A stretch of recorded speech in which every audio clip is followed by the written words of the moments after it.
ప్రభునందు ప్రేమైనటువంటి దేవుని బిడ్డలారా, దేవుడు మనలందరినీ ప్రేమించి ఈ శ్రేష్టమైన దివ్యమైన సమయాన్ని దేవదేవుడు మనందరికీ దయచేసినందుకు మన మధ్యలో ఆత్మస్వరూపుగా ఉన్న దేవునికి మొట్టమొదటిగా నా హృదయపూర్వకమైన వందనాలు యేసయ్యకి చెల్లిస్తూ ఉన్నాను. మీరు కూడా శ్రద్ధా భయభక్తులు కలిగి మంచి ఫలములు ఫలించి యుగయుగాలు పరలోకపు తండ్రితో ఆనందించాలని ఆశ కలిగి దేవుని సన్నిధిలో కూర్చున్న మిమ్మలను అభినందిస్తూ అందరికీ ప్రభు పేరిట వందనాలు తెలియచేస్తున్నాను. దేవుని బిడ్డలారా, మనము ఎబ్రీ పత్రిక 6వ అధ్యాయము 4 నుంచి 8 వచనాలు ఈరోజు ధ్యాన భాగంగా ఈ భాగాన్ని ధ్యానం చేయబోతున్నాం. ఈ భాగం అంతటికి ఒక పేరు పెట్టాం. ఏంటా పేరు? రక్షణ పొందే అవకాశము ఉన్నను రక్షణ పొందని వారికి కలిగే నష్టం ఏమిటి? ఇది మనం చూడబోతున్న అంశం. రక్షణ పొందే అవకాశం ఏమి దేవుడు అనుగ్రహించాడు? రక్షణ పొందే అవకాశాలు ఎలాంటివి దేవుడు ఇచ్చాడు? ఇచ్చినా కూడా నిర్లక్ష్యం చేసి చేజార్చుకున్న వాళ్ళ పరిస్థితి లేదా వాళ్ళకి కలిగే నష్టం ఏమిటి? మనం 2 పార్ట్లుగా ధ్యానం చేస్తాం. ఈ 2 పార్ట్లను 7 పాయింట్లో చూస్తాం. మొదటిది ఏంటంటే, ఒకసారి వెలిగించబడి, రెండోది పరసంబంధమైన వరమును రుచి చూసి, మూడోది పరిశుద్ధాత్మలో పాలివారై, నాలుగోది దేవుని దివ్య వాక్యమును రుచి చూసి, ఐదోది యుగ సంబంధమైన శక్తుల ప్రభావమును అనుభవించి, ఆరోది ఈ 5 విషయాల్లో తప్పిపోయి, ఎవరైతే తప్పిపోయారో వారు యేసుక్రీస్తుని మరలా సిలువ వేస్తున్నారు. 7 అట్టి వారిని నూతన పరచుట అసాధ్యం. ప్రార్థన చేసుకో. ప్రేమ కలిగిన మా పరలోకపు తండ్రి, వాక్యం అనే రొట్టె విరచి ఆత్మకు జీవాహారంగా పెట్టి మమ్మలను సర్వ సత్యములోనికి నడిపించమని యేసుక్రీస్తు నామమున అడుగుచున్నాము తండ్రి, ఆమేన్. వినండి దేవుని బిడ్డలారా,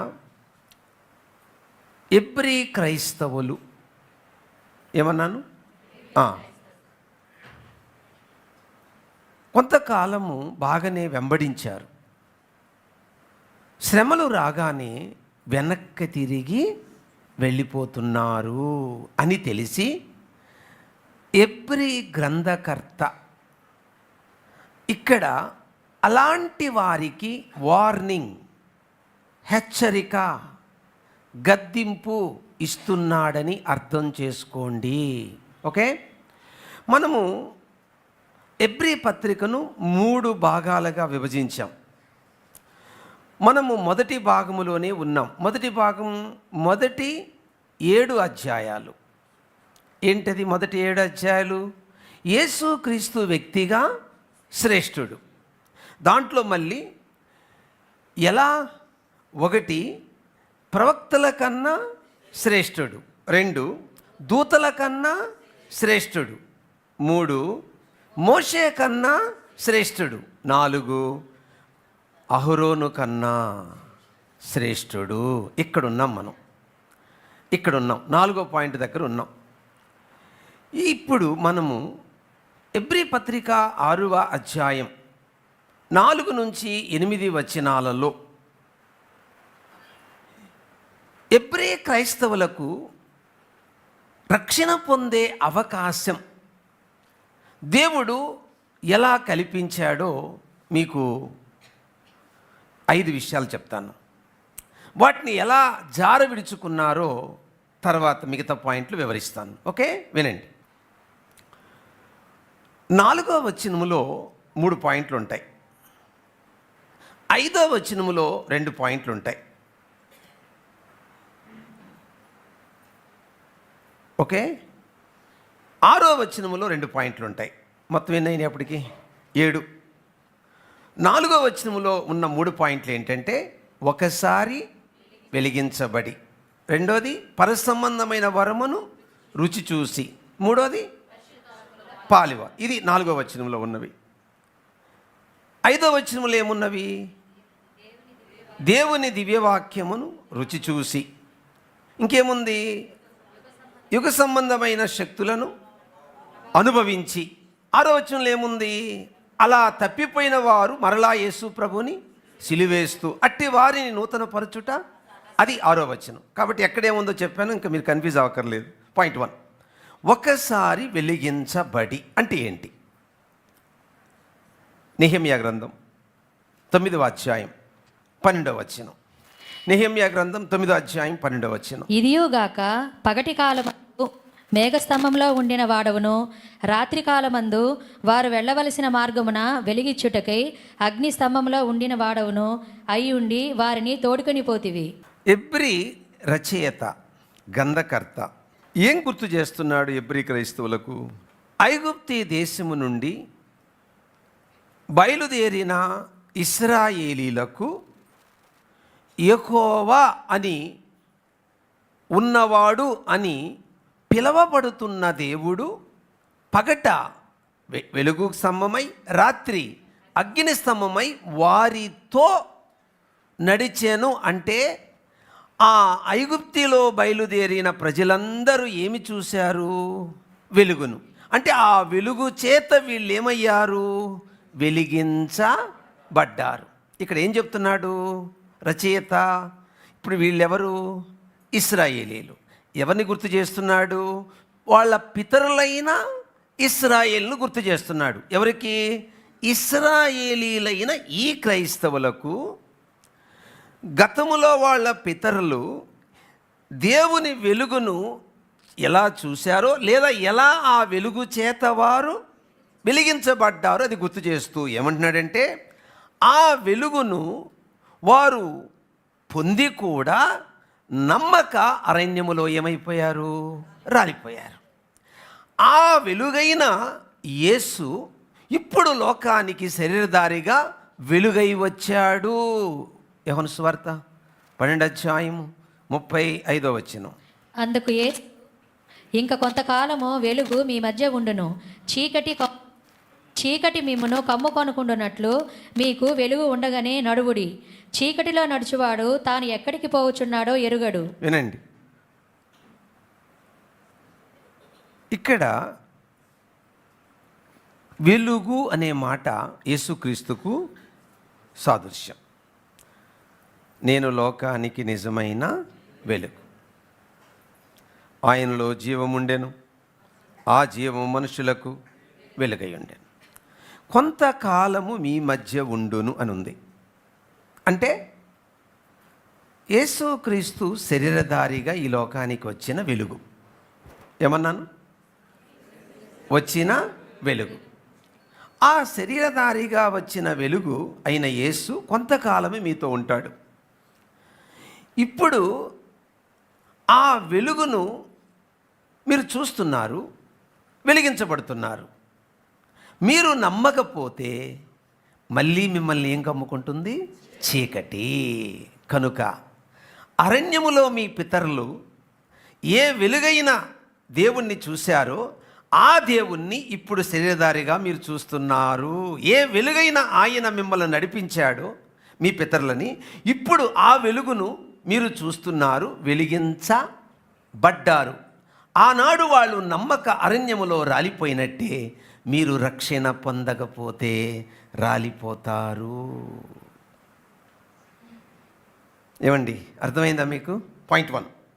పాయింట్ 2 చూడండి. ఇక్కడ ఈ పదం వాడిన వెంటనే పరసంబంధమైన వరములు కాదమ్మా, వరములు అని లేదు అక్కడ, వరము. పరసంబంధమైన వరము. ఈ వరమును ఏం చేశారు వీళ్ళు? ఏమండి, ఈ వరాన్ని ఏం చేశారు వీళ్ళు? చదువమ్మ, ఏం చేశారు? 4వ వచనములో బి.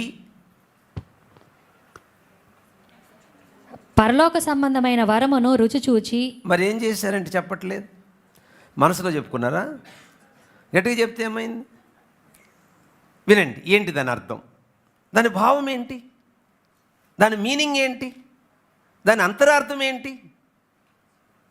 నిర్గమాకాండం 16వ అధ్యాయం 4వ వచనం. నిర్గమాకాండం 16వ అధ్యాయం 4వ వచనం. యెహోవా మోషేను చూచి, ఇదిగో నేను ఆకాశము నుండి మీ కొరకు ఆహారమును కురిపించెదను. చాలమ్మ. మన్నా, పరలోకపు మన్నా ఎక్కడి నుండి వచ్చిందండి? ఆహారము పరలోకము నుండి వచ్చింది. వినండి, ఈ పరలోకము నుండి వచ్చిన మన్నా మీ పితరులు రుచి చూశారు. ఆ మన్నా ఇప్పుడు శరీరధారై మీ మధ్యకి వచ్చింది. ఎక్కడ? యోహాను సువార్త 6వ అధ్యాయం 47, 50 దాకా. విశ్వసించువాడే నిత్యజీవము గలవాడు, జీవాహారము నేనే. మీ పితరులు అరణ్యములో మన్నాను తినినను చనిపోయేరి.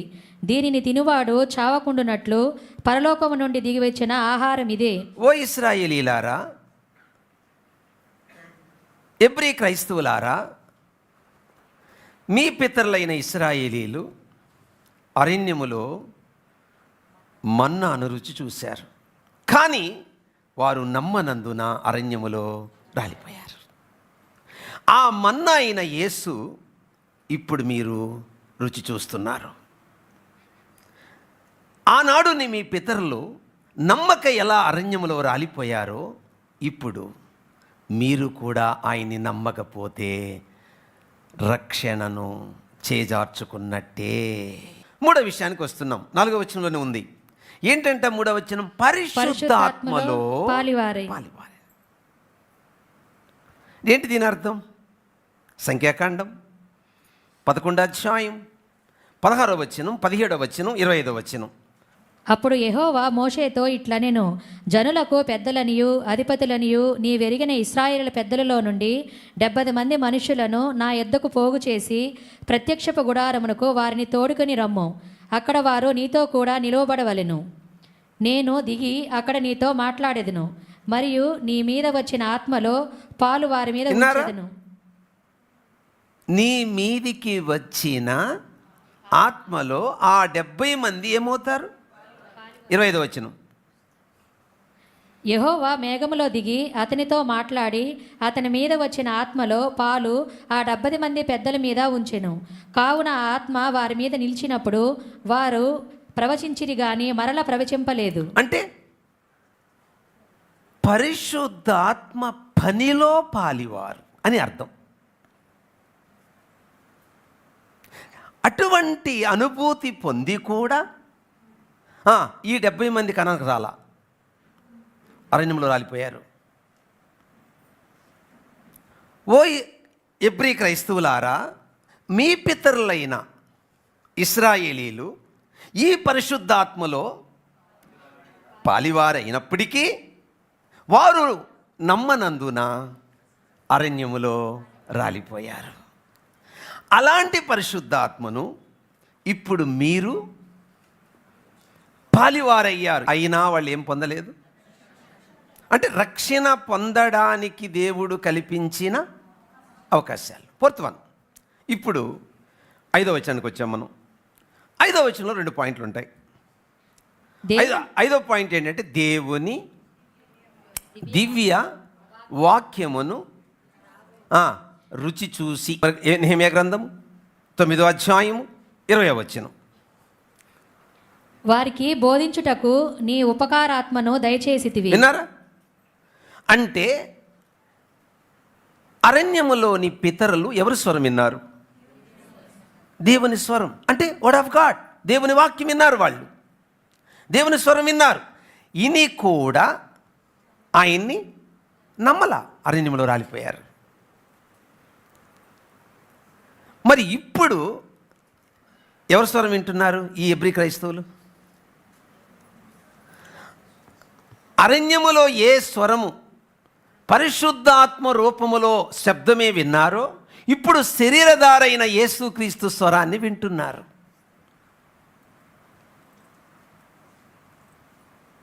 ఎలా? మార్కు 1:22.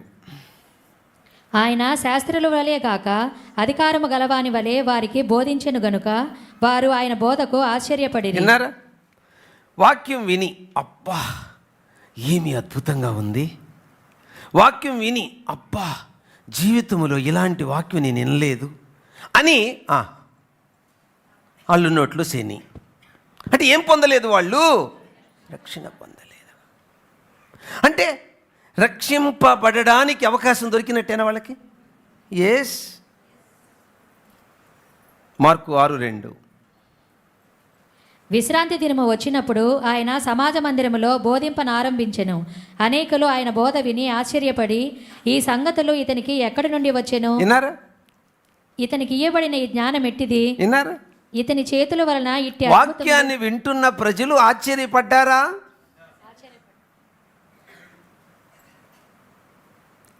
దీన్ని బట్టి ఏమర్థమవుతుంది? రక్షణ పొందడానికి దేవుడు వారికి ఇచ్చిన అవకాశం. ఎన్ని చెప్పాను మొత్తం ఇప్పటికి? ఎన్ని చెప్పాను? 4. 1 వెలిగించబడ్డారు, 2 పరసంబంధమైన వరం రుచి చూశారు, 3 పరిశుద్ధాత్మలో పాలివారయ్యారు, 4 దేవుని దివ్య వాక్యమును రుచి చూశారు. అంటే వాళ్ళ యొక్క అనుభూతిని పంచుకున్నారు. అబ్బా మేము ఎప్పుడు వినలేదు అదనమాట. ఇంకేం చెప్పాలి? 5th one అదే వచనంలోనే ఉంటుంది. రాబో యుగ సంబంధమైన శక్తులను ప్రభావమును అనుభవించి. అంటే ఏంటి? కీర్తన గ్రంథం 78వ కీర్తన 11వ వచనం. 78వ కీర్తన 11వ వచనం. ఆయన క్రియలను అయిన వారికి చూపిన తన ఆశ్చర్య క్రియలను వారు మర్చిపోయారు. విన్నారా? యుగ సంబంధమైన శక్తుల ప్రభావం. ఎవరు చూశారు ఇవి? ఇశ్రాయేలీలు. ఎక్కడ? ఐగుప్తు నుండి అరణ్యములంతా చూశారు. 1 or 2? ఒక మనిషి రక్షింపబడ్డానికి ఇంతకంటే ఇంకేం కావాలండి? ఇది రక్షింపబడడానికి దేవుడు చేసిన ఏర్పాట్లు ఎన్నైనా మొత్తం 5. అయినా వీళ్ళు రక్షణ పొందాల. చాలా జాగ్రత్తగానండి. ఇప్పుడు దాకా దేని గురించి మాట్లాడానంటే రక్షింపబడడానికి అవకాశము ఉన్నను. అవకాశాలు 5. ఇప్పుడు ఏం చెప్పాలి మీకు? రక్షణ పొందని వారికి కలిగే నష్టం. పార్ట్ 1 అయిపోయింది. ఇప్పుడు పార్ట్ 2కి వచ్చాను. ఇప్పుడు దాకా ఏం చెప్పాను? పాజిటివ్ చెప్పాను. ఇప్పుడు నెగటివ్ చెప్తాను. చాలా జాగ్రత్తగానండి. 6వ వచనంలో 2 పాయింట్లు ఉన్నాయి. 6వ వచనంలో ఉన్న 2 పాయింట్లు ఏంటంటే, ఇలా 5 విషయాల్లో ఎవరైతే తప్పిపోతారో వాళ్ళు ఏం చేస్తారు? 2 పనులు చేస్తారు వాళ్ళు. 6వ వచనం చదువు పాప. తమ విషయములో దేవుని కుమారుని మరల సిలువ వేయచ్చు. ఆగమ్మా. మరలా అంటే అర్థం చెప్తారా? మరలా అంటే ఆల్రెడీ ఒకసారి వేశారు వీళ్ళు. ఎప్పుడు వేశారు? ఈ 5 విషయాలు తెలియనప్పుడు. ఇప్పుడు మీరు 5 విషయాలు విన్నారు కదా. ఈ 5 విషయాలు తెలియనప్పుడు సిలువేశారు. ఇప్పుడు తెలిసి సిలువేస్తున్నారు. వీళ్ళు ఏం చేశారట? మరలా ప్రభువుని సిలువేస్తున్నారు అని. ఇప్పుడు మనం అందరం సిలువేస్తామా? యేసుప్రభుని వేయలేదా? అబద్ధం ఆడకుండా చెప్పండి. ఇక్కడ కూర్చున్న మనం అందరం ఒకప్పుడు యేసుప్రభుని సిలువేసామా? వేయలేదా? మరి పాట పాడేటప్పుడు ఎందుకు రాను వారు నేను సిలువేశారని పాడతారు? మీరు సిలువేసింది నేను అని పాడితే బాగుంటుంది. సిలువ వేసింది నేను అని పాడాలా? నేనయ్యా నిన్ను సిలువేసింది అని. ఎప్పుడు? తెలియనప్పుడు. మరి ఇప్పుడు ఇన్ని తెలిసి కూడా నేను ఇంకా బాప్తీసము నేను ఇంకా బల్ల తీసుకోవాలా? ఇప్పుడు చెప్పండి. సిలువేస్తున్నాను. వీళ్ళేమనుకున్నారు? తీసుకుంటే సిలువ అనుకుంటున్నారు వీళ్ళు. తీసుకుంటే సిలువ కాదు, తీసుకోకపోతే సిలువ. బల్ల ఎందుకు తీసుకుంటాం? ప్రభు బల్ల ఎందుకు తీసుకుంటాం? సరే వినండి. యోహాను సువార్త 13వ అధ్యాయంలో యేసు ప్రభు పాదపరిచర్య చేశాడంటే పాదాలు కడిగాడా శిష్యులకి? పేతురును కడిగేటప్పుడు ఏమన్నాడు పేతురు? నన్ను కడగొద్దు అన్నాడు. ఎందుకు అన్నాడు? ఆయన ప్రభు, ఈయన శిష్యుడు. అంత గొప్ప ప్రభు నా పాదాలు పట్టుకో, అది ఆయన అభిప్రాయం. దానికి యేసు ప్రభు ఏమన్నాడు? నేను కడక్కపోతే నాలో నీకేముండవు. చాలా జాగ్రత్తగానండి. ఆ మాట విన్న తర్వాత పైనుంచి మొత్తం కడిగేమన్నాడు. ఆయన అంతా స్పీడే పాపం. ప్రభు ఏమన్నాడు? స్నానం చేసినోడు. స్నానం అంటే ఏంటి? రక్షింపబడిన అనుభవము. పాదాలంటే పల్లెటూరుల్లో రోడ్లు, ఇప్పుడంటే అన్ని సిమెంట్ రోడ్లు వచ్చాయి. గతంలో నా చిన్నప్పుడు ఎక్కడ సిమెంట్ రోడ్లు లేవు. స్నానం చేసి ఒక ఇంటి నుంచి ఇంకొక ఇంటికి వెళితే ఆ ఇంట్లో బయట బగిటి డబ్బా రెడీగా ఉంటాయి. దాని అర్థం ఏంటి? ఆల్రెడీ స్నానం చేశాడు, మరి ఏం చేయాలి ఇప్పుడు? ఈ లేఖనాలు రాసే నాటికి యూదా దేశంలో లేక యెరూషలేములో అన్ని మట్టి రోడ్లే. ఒక ఇంటి నుంచి ఒక ఇంటికి వచ్చేటప్పుడు ఏం చేస్తారు? ఎవరు గడుగుతారు తెలుసా మీకు పాదాలు? ఒక ఇంటి నుంచి ఒక ఇంటికి వస్తారు కదమ్మా, ఆ వచ్చిన అతిథికి పాదాలు వాళ్ళు గడుక్కోరు తల్లి. వాళ్ళ ఇంట్లో బానిస ఉంటాడు, బానిస గడుగుతాడు పాదాలు. ఇప్పుడు ఎవరు గడుగుతున్నారు ఇక్కడ? అంటే ఆయన ఏమని పిలుస్తున్నారు వీళ్ళు?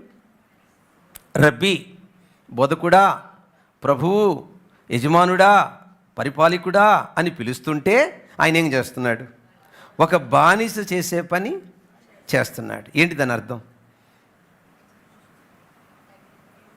బానిస ఏం చేస్తాడు నాన్న? సేవ. ఏమన్నాడు యేసు ప్రభు? నేను పరిచర్య చేయించుకొనుటకు రాలా, సేవ.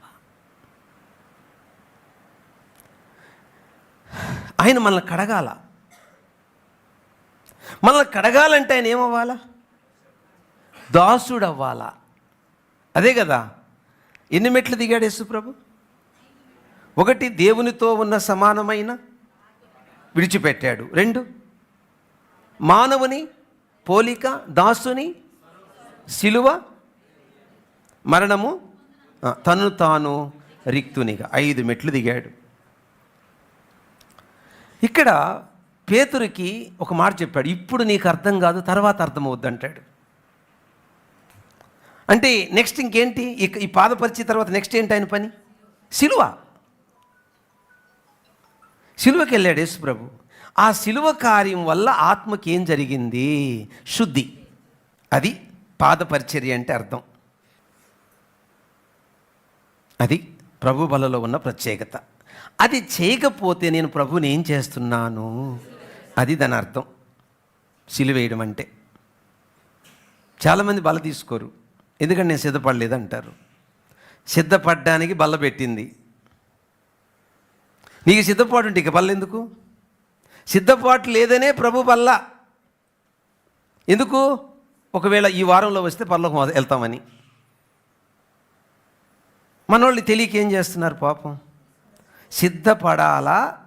సిద్ధపడ్డానికి బల్ల తీసుకోవాలా? సిద్ధపడి తీసుకోవాలా? సిద్ధపడ్డానికి తీసుకోవాలా? నేను ఇంకా సిద్ధపడలేదంటే అర్థం ఏంటి? శుద్ధీకరణ వీళ్ళ చేతుల్లో ఉన్నట్టు. శుద్ధీకరణ మన చేతుల్లో లేదండి. ఎవరి చేతిలో ఉంది? ఎన్నైనాయి అక్కడికి? 6, 7, 6వ వచనంలోనే ఉంది ఆ పాయింట్. చదవము. బాహాటముగా ఆయనను అవమానపరచుచున్నారు గనుక మారు మనసు పొందినట్లు అట్టి వారు. విన్నారా? వీళ్ళు 2 రకాల ప్రజలు. బల్ల తీసుకుంటారు, పాపం చేస్తారు. ఇంకొకరు అసలు బల్లే తీసుకోరు. ఏమన్నాను? అసలు బల్లే తీసుకోరు. కొందరు ఏం చేస్తారు? బల్ల తీసుకుంటారు, ఈక్వల్గా పాపం చేస్తారు. వీళ్ళని ఏమన్నారు? వాత వేయబడిన మనస్సాక్షి. ఇలాంటి వారిని నూతన పరచుట అసాధ్యం. అంటే వీళ్ళకి రక్షణ అవకాశం లేదు. అంటే రక్షణ పడ్డానికి ఇష్టపడరు అని అర్థం. ఇప్పుడు వీళ్ళకి పట్టే గతి ఏంటో చూద్దాం. 7, 8 వచనాలు పాప. ఎట్లనగా భూమి తన మీద తరచుగా కురియు వర్షమును త్రాగి ఎవరి కొరకు వ్యవసాయము చేయబడునో వారికి అనుకూలమైన పైరులను ఫలించుచు దేవుని ఆశీర్వచనము పొందును. అయితే ముండ్ల తుప్పలను గచ్చ తీగలను దాని మీద పెరిగిన ఎడల అది పనికిరానిదని విసర్జింపబడి శాపము పొంద తగినదగును, తుదకది కాల్చివేయబడును. చాలండి. వర్షం ఎందుకు వస్తుందమ్మా? వర్షము ఏ ఉద్దేశంతో భూమి మీద కురుస్తుంది? సూపర్. ప్రజలకు ఏం కావాలి? ఆహారం. భూమి తన పని తను చేయాలి. ఏంటి తన పని? మంచి పంటలు పండించి ప్రజలకు ఇవ్వాలి. అదే భూమి పంటలు పండిస్తుంది, అదే భూమి ముళ్ళ తొప్పలు. ఇప్పుడు తేడా చెప్పండి, వర్షాందా భూమిదా? మీరు 100 సార్లు చెప్పినా భూమిదే తప్పు. ఇప్పుడు నా ప్రశ్న, రక్షింపబడడానికి ఈ 5 అవకాశాలు కొందరికే ఇచ్చాడా, అందరికి ఇచ్చాడా? కానీ కొందరు ఏమయ్యారు? రక్షణ కొందరు ఏమయ్యారు? రక్షణ పొందారు. అదే వర్షము భూమి తీసుకుంది, కొంత భాగము మంచి పంటలు ఇచ్చింది, కొంత భాగము అంటే వాక్యం వింటున్నారు, ఈ సత్యాలని తెలుసుకున్నారు, అంటే వెలిగించబడ్డారు, పరిసంబంధమైన వరమును రుచి చూశారు, పరిశుద్ధాత్మలో పాలివారయ్యారు, దివ్యవాక్యమును రుచి చూశారు, యుగ సంబంధమైన శక్తులు అంటే దేవుని కార్యాలను అనుభవించారు. ఇన్ని చేసినా వాళ్ళు యేసు ప్రభుని నమ్మలేదు. అవకాశాలు అందరికీ సమానంగా ఇచ్చాడు, కానీ రక్షింపబడే వాళ్ళు రక్షింపబడుతూనే ఉన్నారు, రక్షణ లేని వాళ్ళు రక్షింపబడ్డానన్న భ్రమలో ఉన్నారు. ఇప్పుడు ఏమంటుంది చూడండి, వీళ్ళు చర్చికి వస్తారు, దశంభాగాలు ఇస్తారు, ఏమండి వాక్యము వింటారు, ప్రార్థనలు చేసుకుంటారు, కుటుంబ ప్రార్థనలు పెట్టుకుంటారు, ఈక్వల్గా పాపం కూడా చేస్తారు. ఏం మొలుస్తున్నట్టు వాళ్ళకి? ముళ్ళ పొదలంటే కోపం మానరు, అబద్ధాలు మానరు, జీవితంలో మార్పు లేదు, రిపెంటెన్స్ లేదు. ఇదివరకు జీవితం కంటే ఇంకా ఘోరమైన జీవితంలోనే జీవిస్తున్నారు. ఇక వీళ్ళకి ఏం మిగులుద్ది చివరికి? ఇలాంటి వాళ్ళని చూసి యేసుప్రభు ఏమంటున్నాడు? అక్రము చేయవారులారా, కడుపు నింపుకొను కాపరలారా, మీకు శ్రమ. విన్నారండి?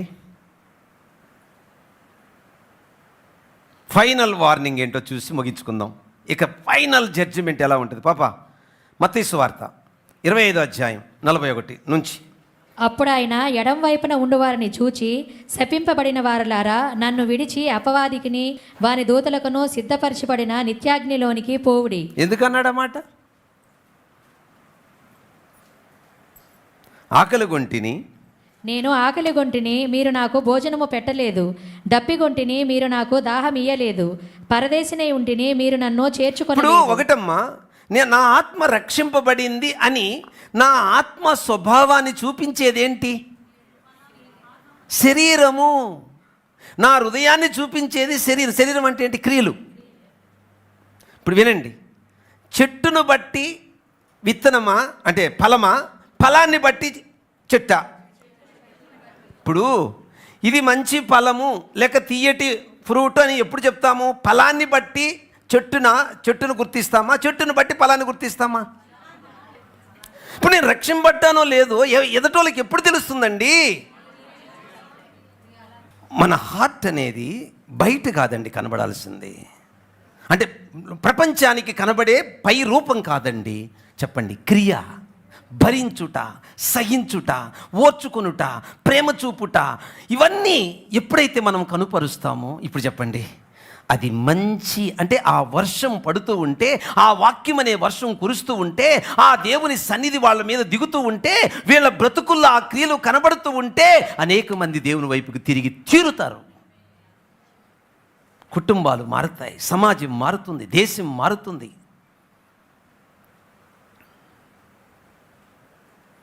దేవుని పిల్లలారా, పాఠం సమాప్తం. ఏంటి మన అంశం? రక్షణ పొందే అవకాశము ఉన్నను రక్షణ పొందకపోతే కలిగే నష్టం. చెప్పండి ఏంటి? నన్ను విడచి అపవాదికిని వాని దూతలకు సిద్ధపరచబడిన నిత్య నరకాజ్ఞ గుండమునకు పొండి అక్కడ ఏడ్పును పళ్ళకు.